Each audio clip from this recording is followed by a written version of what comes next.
Hello, friends. Hello, all to you who are committed friends of Sabil and Kumi Now. Thank you for being with us in another Sabil Kumi Now meeting this week. I know if you're in the upper hemisphere, it's July, it's summer, the weather is nice. I hope it's not too hot in your area. And there's plenty of stuff that you can do. Definitely giving Kumi a priority. We're very thankful, and it reflects your commitment. Thank you all for being with us today. Today we have a special guest with us. We have Charlotte Marshall from Friends of Sabil Kairos UK. It's a very difficult name to get used to. I'm used to Friends of Sabil UK, but it's Kairos Sabil UK, Sabil Kairos UK. Charlotte, you are with us? Yes, hi. Hello, everyone. Hi, Emma. Hello. Thank you for being with us on such a short notice. We're still waiting for more people. There's still people who are joining in. We're letting them in. So it's when I started working at Sabil in 2006, it was just after the launch of the BDS campaign, the call of the civil society making a request for the international community to join economic pressure to exert on Israel and the people and other organizations that are benefiting from the occupation. So my first job was working with the Ahlan wa Sahlan program at Sabil. Welcoming groups who were coming into Sabil, and I was already sharing the Sabil morally responsible investment. Sabil made a call few years before the BDS call, encouraging and promoting morally responsible investment, especially among churches, but other groups. And I mean, it was surprising that many people, it's surprising I said, because usually the churches take a long time to react to anything. But for us, it was like they immediately got it. And for them, that was like a positive language. Let's really make sure that our investments are in in ethical businesses and projects. And even our friends at BDS, I know that Sabil has a witness visit, a FASNA trip right now, and they're meeting actually with the founders of BDS currently as we speak in Ramallah. And since the beginnings, there has been close coordination and collaboration between Sabil, BDS, but also churches and church investment funds have been a major part of the investments or the project supporters for BDS and for us as Palestinians. Churches have really paved the way forward for other unions, universities, other people to make the major step to say we will not invest in the occupation. For us who grew up during the first Intifada, boycotting Israeli products was like a given. I remember once we were, as little kids, there wasn't many Palestinian products. And Palestinian products started in very humble beginnings. They were not really professional and couldn't compete with Israeli or international products. So not only that we did not buy Israeli products for sure, but we were also preferred Palestinian products to other international products to support our economy and our businesses, just to keep the money within the movement of resistance within the first Intifada. And just as I was reading the website of Kumi Now, I remember the first time we bought like a new Palestinian product. It was something similar to Coca-Cola. We were kids at that time, and Coke was not at that time something dangerous for kids to drink. And when we opened the bottle, we found a fly in it.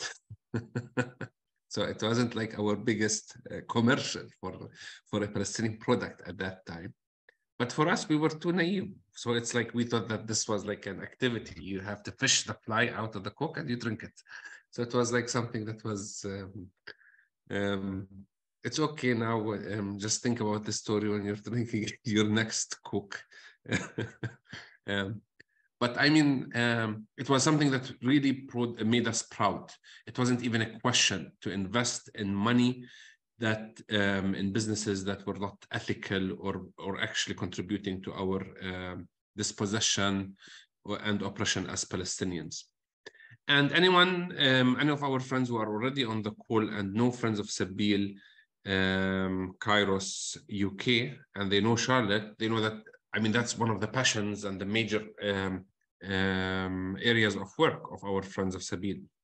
Trying to remind churches is that, I mean, this shouldn't be among us as Christians. We should know better. We should invest better.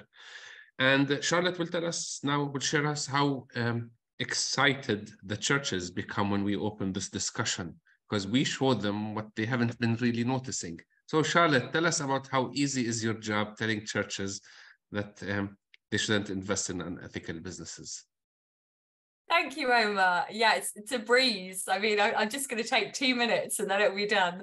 No, unfortunately, it's not quite been the experience. As you know, probably if you've been on this Kumi Now talk in the last 2 years, you know that we have made some really good progress in our campaign, but for the majority of the time, it has been an uphill battle. Omar, I wonder if you could share the little graphic that I sent you on the screen. It'd just be helpful if I can sort of talk through some of the successes, and I can speak a bit about the challenges and the current situation as well.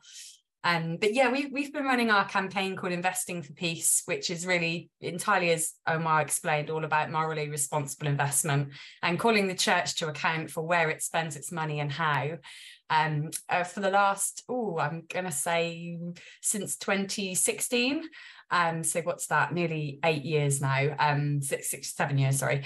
So yeah, we've taken our time to build up this campaign. We started off with some sort of very small campaigning groups in the denominations and in the ones that we really had the support in. So that was mostly in the Methodist Church and in the United Reformed Church. But we've actually now built up, and we have major denominational groups in all of the UK denominations that are what we would call the mainstream churches. And the most recent one being that this year we started our Baptist group for the first time. And this slide just really, I just wanted to share with you to give you an idea really as a snapshot of where we've got to with our campaigning. So as you can see, the Quakers back in 2018 were the first to publicly announce and commit not to profit from the occupation.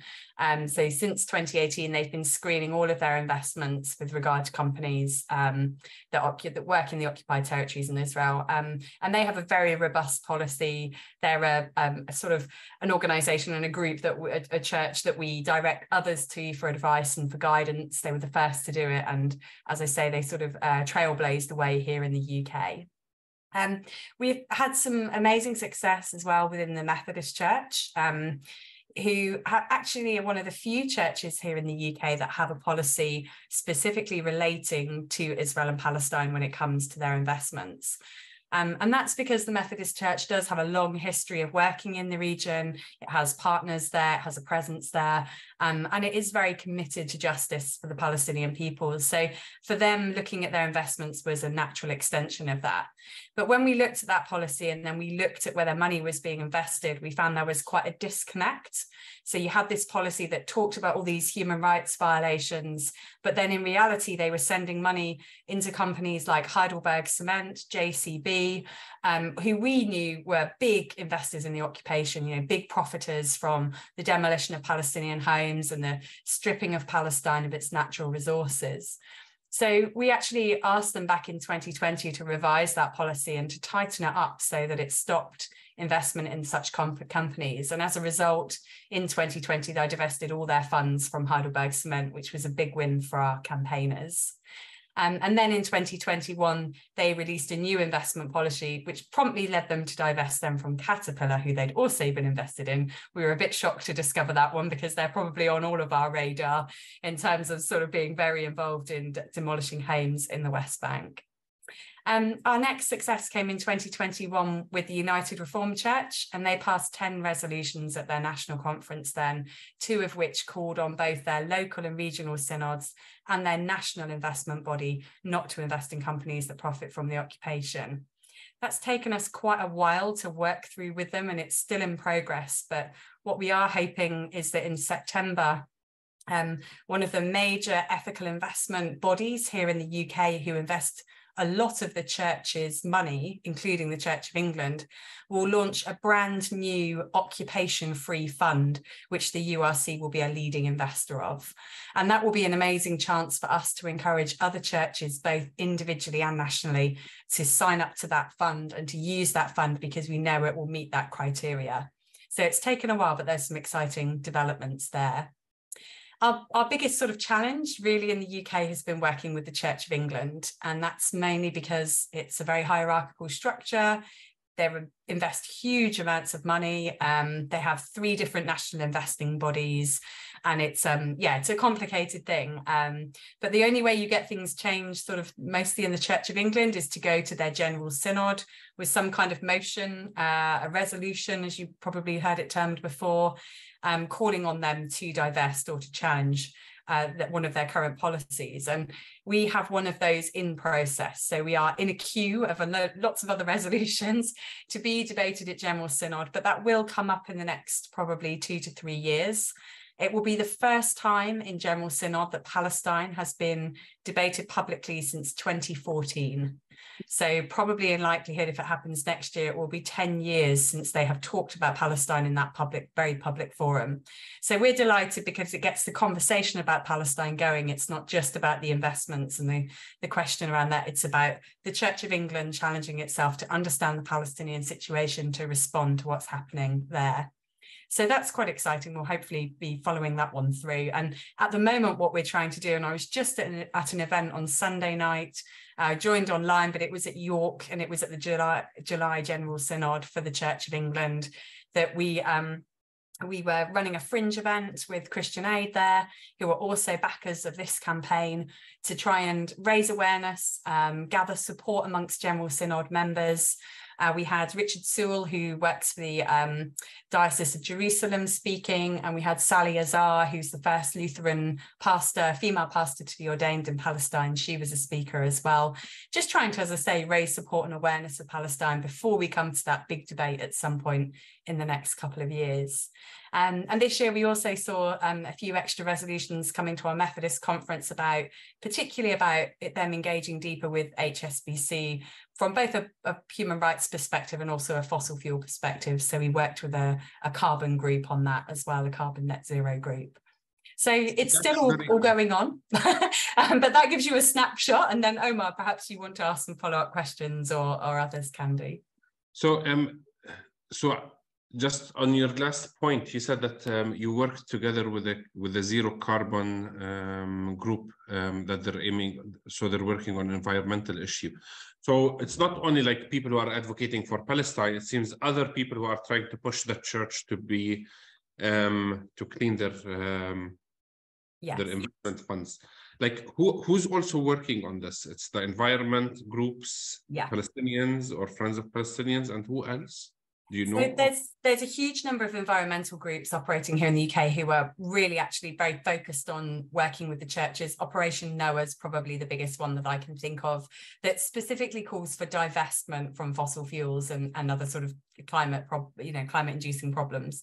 And actually what we've been trying to do, which is something the BDS movement as a whole has been doing, is to make Palestine into a mainstream issue in the way that we think about things like climate or racism or other justice issues. So actually for us with the Methodist Church, working with the Carbon Net Zero group was a real natural progression of our campaign. And it places Palestine in that group of wider issues of be it environmental or human rights concerns that helps us against those charges of why are you only singling out Palestine, but also gets people who are really interested in ethical investment and justice issues interested in Palestine. So we've been working quite closely with them. We've been working with the Young Christian Climate Network here in the UK as well, and looking at greenwashing. And in particular, there's a BDS campaign around Chevron and Siemens and their involvement in the oil and gas industry in Israel. And we've been working with the Young Climate Christian Coalition to sort of challenge that. But a part of environmental organizations, are there other organizations that are doing some? Yeah, so I think originally the Black Lives Matter movement, which sort of obviously originated in the US but spread to the UK, they've become very involved in the Palestinian issue as well, particularly from a discrimination perspective. So we've worked with a number of sort of Black majority groups here. And I know obviously there's a huge amount, the BDS movement itself has expanded to look at things like pink washing and the rights of gay and lesbian people in Israel. They've looked at cultural side of things, cultural boycott, working with artists, working with academics. So I think for us, it's such a small organization, it's a little bit more challenging to do that in the church, but where we can, we're trying to link in with other organizations with a similar mandate. I mean, it should be an easy thing going to the church and saying, like, I would assume if somebody comes into an office and says, you know, you shouldn't invest in these companies that benefit from child labor or from X or Y or Z, things these are like basic ethical standards. You know, you don't have to be a Christian, you don't have to be a person of any faith. These are like common values. Like people shouldn't occupy other people. People should not oppress other people. People have basic rights. So why is the church, you know, it's reluctant to do so? No, it's not reluctant. It's not getting it. Why is the church not getting it? Or some churches. Yeah, some churches. I think one of the key messages that has always come back to us when we've spoken to the top sort of, you know, the financial people, the people who really sort of go with, you know, the investing of the money, is all about, well, we have to get a good return on our investment. And, you know, part of the challenge is that we here in the UK, and I'm sure this is the same in a lot of other countries, are facing a church which has a elderly population, isn't getting enough younger people in, is sort of dying out in some ways, and yet has all of these financial burdens on it, be that property or salaries or pensions, which it has to provide for. So we quite often get the argument about, well, we have to have a mixture of what's ethical and what's going to be a good return on investment. And our argument back to that is, well, there shouldn't be that compromise. And actually, if you look historically at the last 10 years, ethical funds, they have a higher risk factor. So if you yourself personally are going to invest your money somewhere and you have the choice of an ethical fund or you have the choice of a non-ethical, the ethical fund will come with a higher risk factor, but it has shown a greater return on investment in the last 10 years than the non-ethical fund. So although there's that higher risk, it's not to say that return on investment can't happen. And that's what we keep encouraging our churches into. And also, I mean, I think, sadly, you know, often the people who work at the top of the pensions board or the top of the investment board, they're not necessarily the people who are sat in the pew every Sunday, listening to what God's heart for justice and the poor is. You know, they might be loosely involved in the church, but they're not necessarily people who are passionate about justice. And that's been another one of our sort of challenges to the church. Is this is a grassroots campaign because we want the church to listen to the people who make up the church. We want them to listen to their members and how their members want the money to be used, not necessarily listening to those financial bodies. So yeah, I think it's a no-brainer, Omar, but I'm afraid you and I are perhaps not joined by the church in that sense. But if you can help, like many of us who do not understand like how most church funds work. So in a way, okay, there's the church, there's the investment company that I think they contract specialized people to do a special job that has some needs, and you have to know finance, investments, blah blah blah. But I'm guessing theoretically, logically, there should be like a board of people who come from different parishes, from I don't know, it is that they come and they supervise how their money, or they monitor how their money is sponsored. Do all of the churches have these structures or similar structures? Yes, most of them do. Certainly if you take the Methodist Church, it has the Central Finance Board, which is made up of finance people, but it also has something called the Joint Advisory Committee on the Ethics of Investment. And that is made up of clergy and lay people who are perhaps have some financial background, but are also, you know, very much engaged and interested in where the money is used ethically. And that sort of Joint Advisory Committee keeps the Central Finance Board, holds them to account for the ethics of its investments. And that happens again. It happens in the Church of England. You've got the Ethical Investment Advisory Group.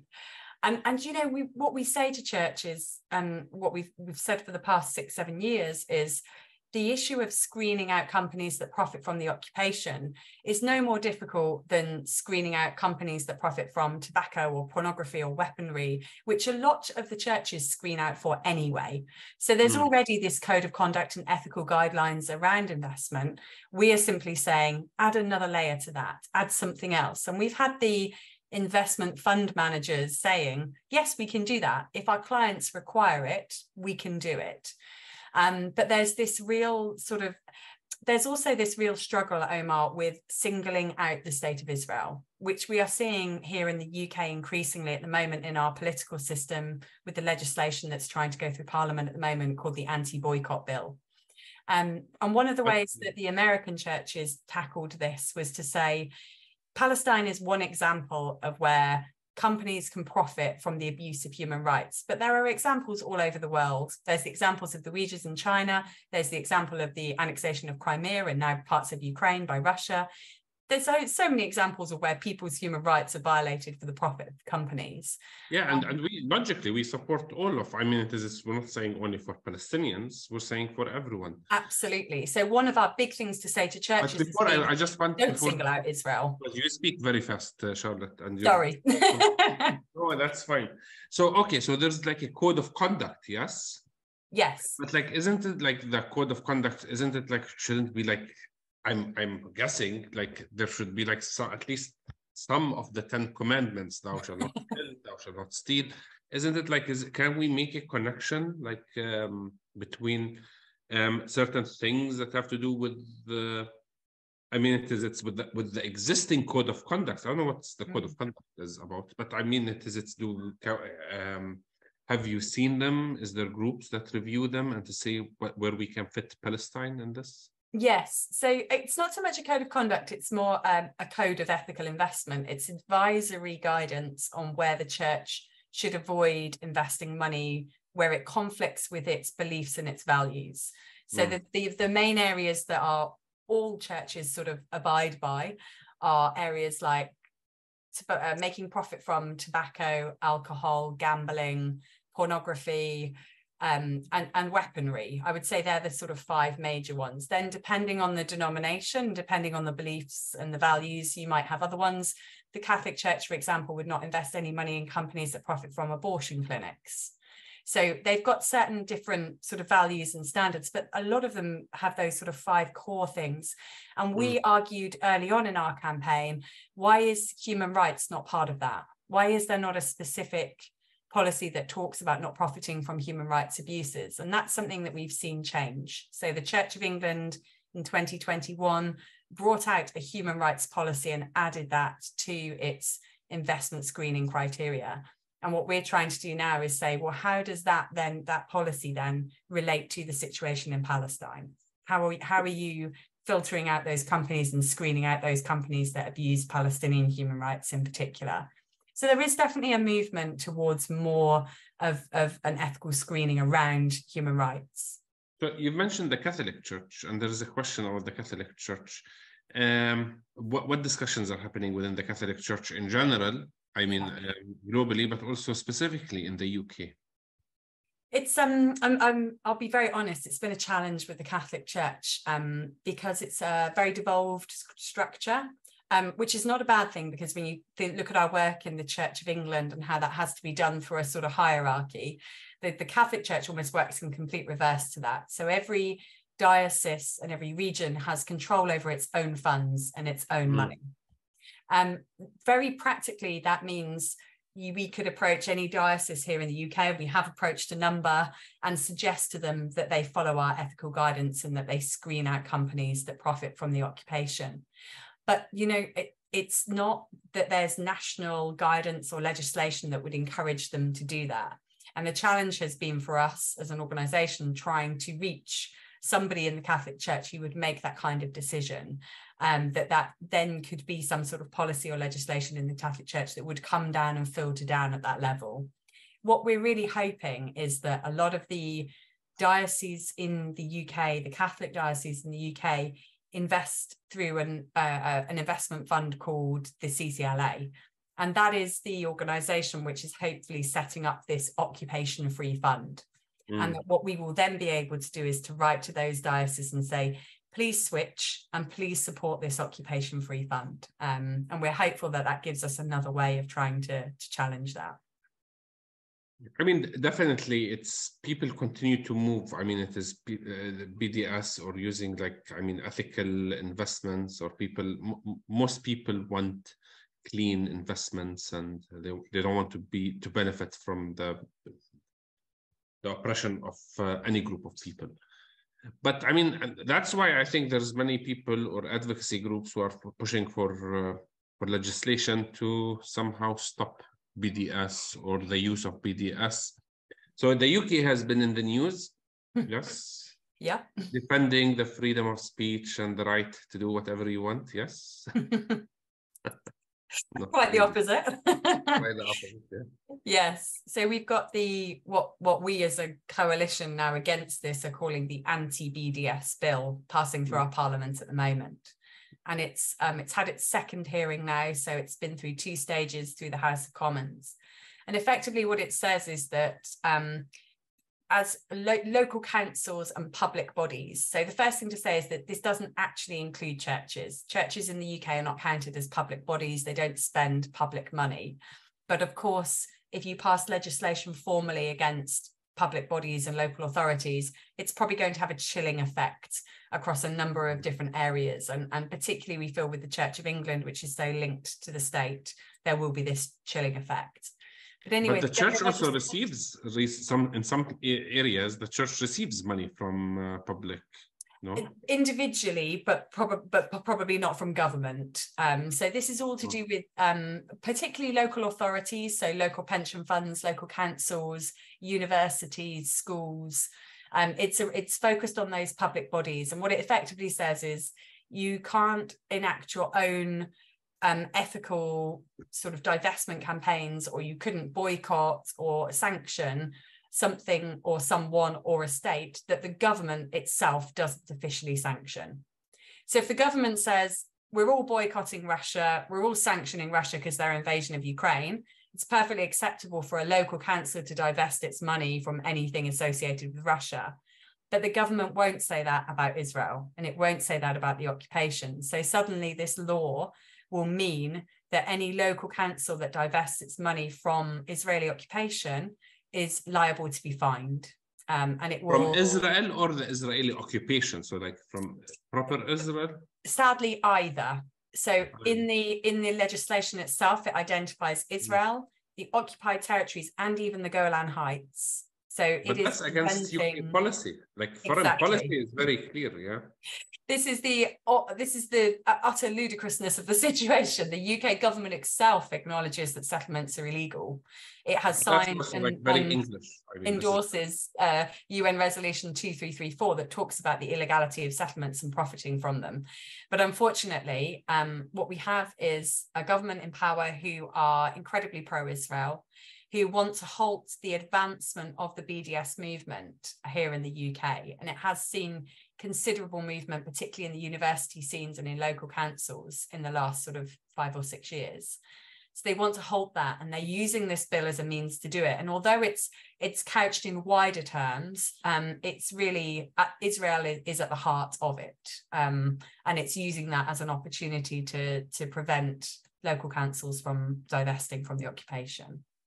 I mean, we spoke with multiple financial people and who know about, about money and business and investment. And no one has ever said that it is divesting or boycotting. I mean, especially divesting from certain companies doesn't really harm the company. It only harms its image in a way. Yes.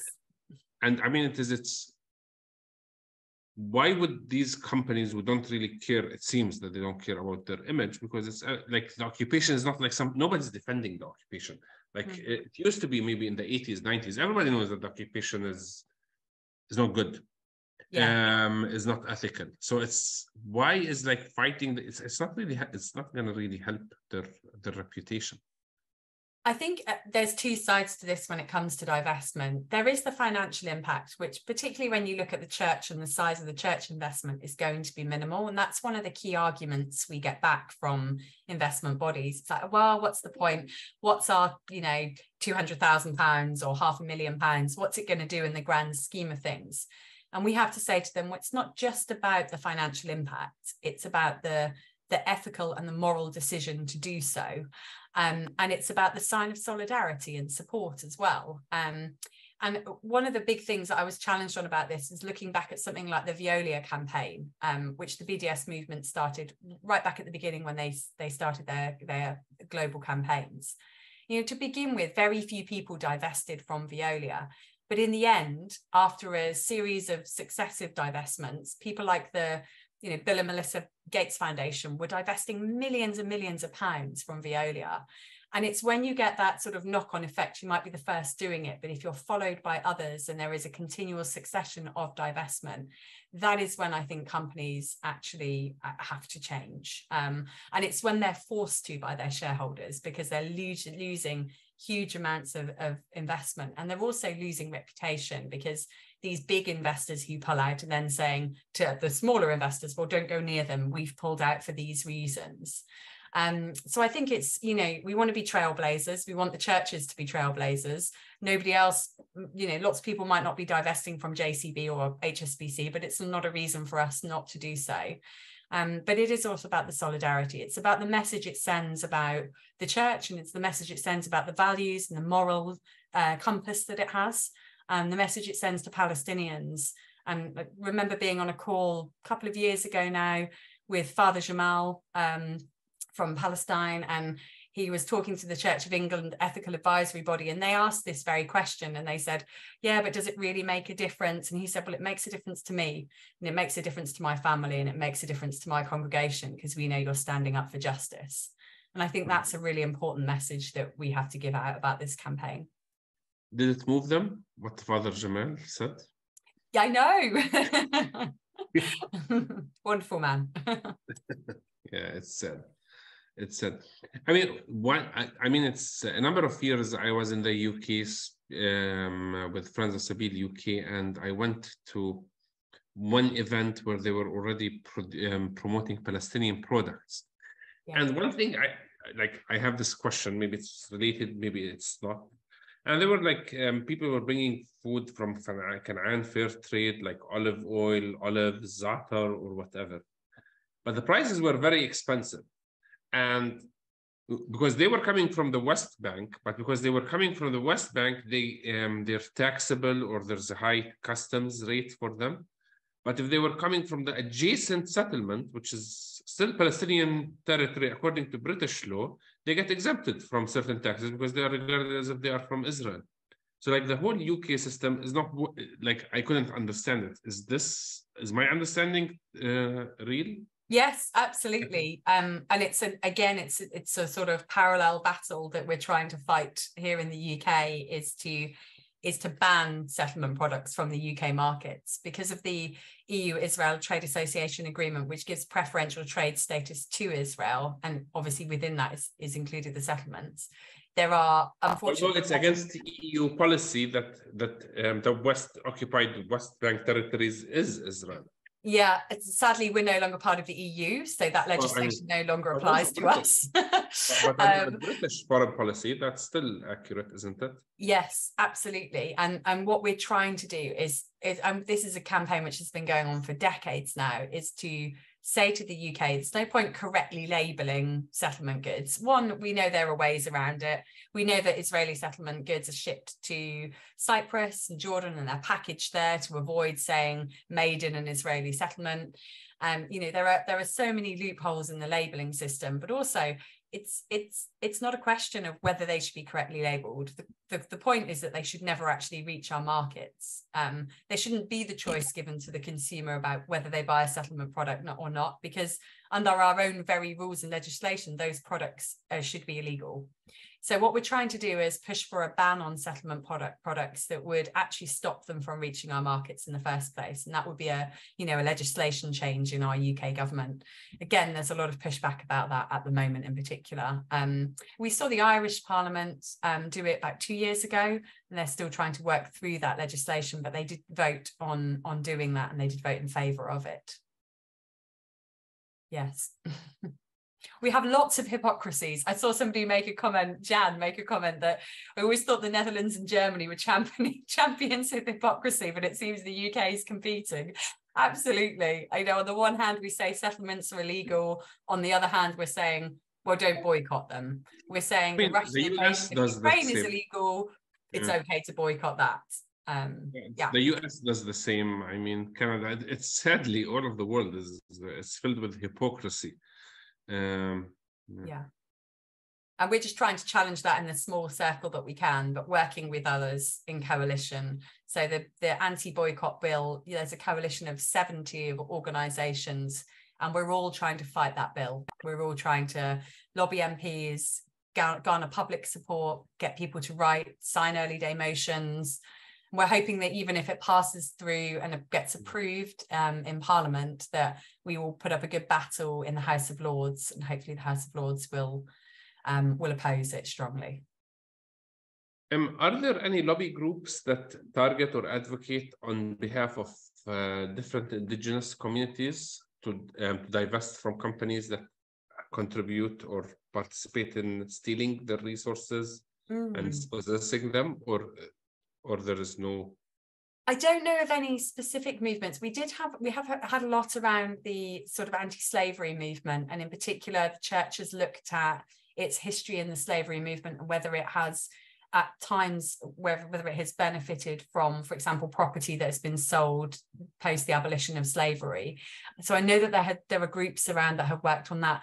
I think the indigenous population, certainly this is something that's happening a lot more in the United States. I'm sure some of our American friends here could comment on the movement in churches to look at how they treat the indigenous populations and the challenges that are coming from groups that support them. It's not something we've done lots of here in the UK, which given our colonial history is probably a downfall, and we should be doing it. But certainly, and we've just had obviously the anniversary of Windrush and all of the things around that. So there's a lot of appetite for that kind of thing here in the UK. I'm sure there must be some groups working on it. Earlier you mentioned that the UK government is not really the best government that stands on human rights in Palestine. Could you talk a little bit about it for people who are outside the UK?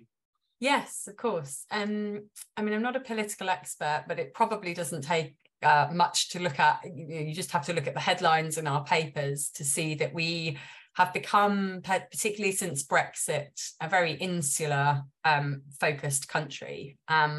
There's a huge amount of othering going on, whether that be for the desperate people seeking asylum and refugee status in our country and the total rejection of that at a political level, or whether it's on the issues of human rights. What we've got, the real challenge we have at the moment, Omar, is we have a government in power who have never been sympathetic to the Palestinian people. The Conservatives have a very strong Friends of Israel support. They have done so for years. There are very few Conservative MPs who will look at the other side. There are some, thankfully. But, in that last vote in Parliament, only 2 Conservative MPs voted against that anti-BDS bill. The major problem we have is that we're likely to see in our next general election an entire power shift and change. If the polls are anything to go by, we're going to be returning to a Labour government.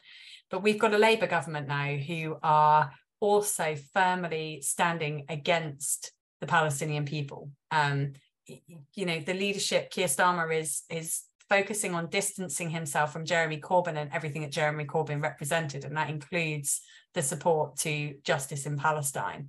So despite the fact that they were going to originally oppose the anti-BDS bill, they didn't. And they very strongly said that one of the reasons they didn't was because they don't agree with the BDS movement against Israeli occupation. So they have come out very firmly and said that they do not support BDS. when it comes to Israel and the occupied territories. And they are also on a very much. I feel so proud as a Palestinian. We're uniting the kingdom again. After being Absolutely, they're all agreeing. Now they agree on one thing, it's against us, but at least, I mean, that's something to make us feel good, you know. It's sad, it's very sad.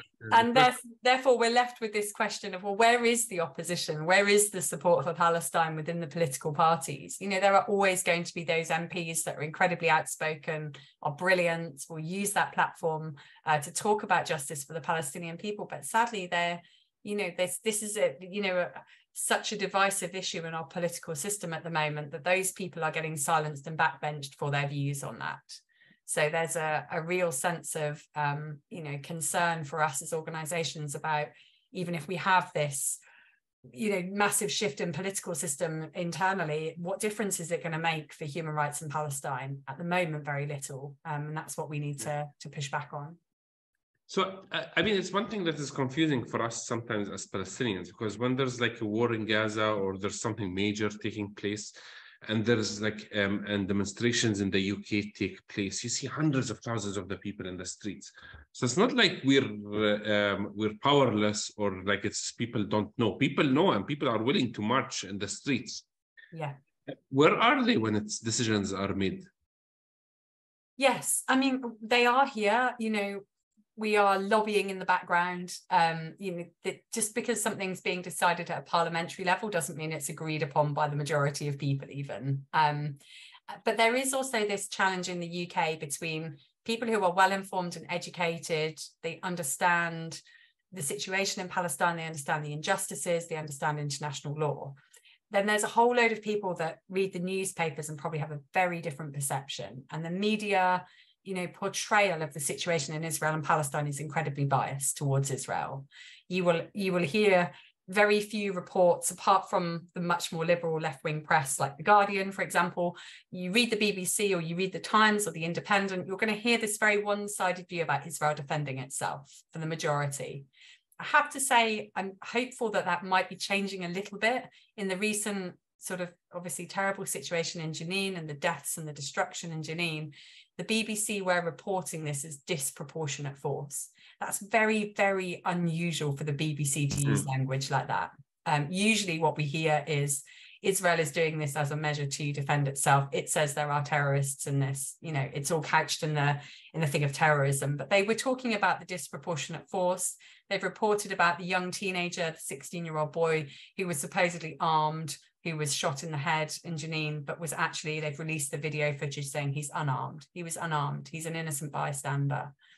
So, there is some shift potentially in the media, but this is what influences a huge number of people's opinion about the situation in Israel and Palestine.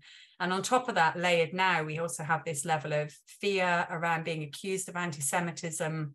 What does that mean if you speak out for the rights of Palestinian people? You get labelled an anti-Semite, people could take you to court, there's a legal battle. There's a whole sort of fear around that as well. So it's a very chilling effect at the moment in the UK if you want to stand up for Palestinian rights. Yeah, but it's also very exciting because you're doing the right thing. That's the ethical thing. You're living your life fully, abundantly. That's what Jesus said. So if you want to live your life abundantly, do something risky.